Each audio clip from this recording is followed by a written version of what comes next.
did. No, I didn't. I'm telling Mom. Go on then. I hate you. I hate you too.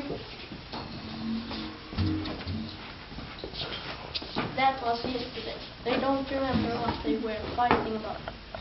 They always fight. Judy is 9 and Alex is 12. Judy loves to make Alex angry.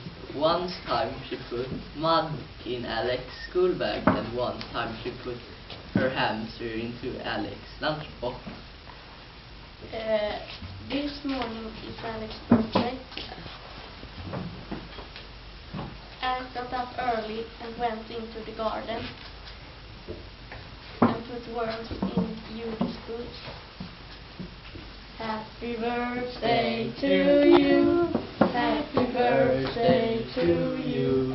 Happy birthday to Alex. Happy birthday to you.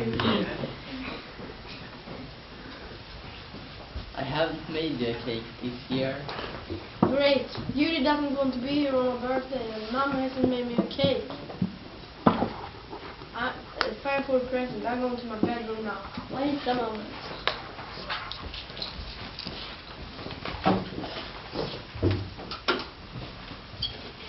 Mom hasn't made you a cake. I have.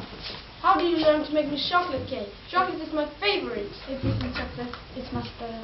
I can't eat that. You don't eat it. You do this. No! Stop it! Stop it! Stop it. Go to your Go bedroom now. to bedroom! Happy birthday to the only person who understands my jokes. Our friends? Of course we are. Friends understand each other's jokes. That's right. Do you want to go outside and play? Okay, I get my shoes. Not your shoes. Get your boots.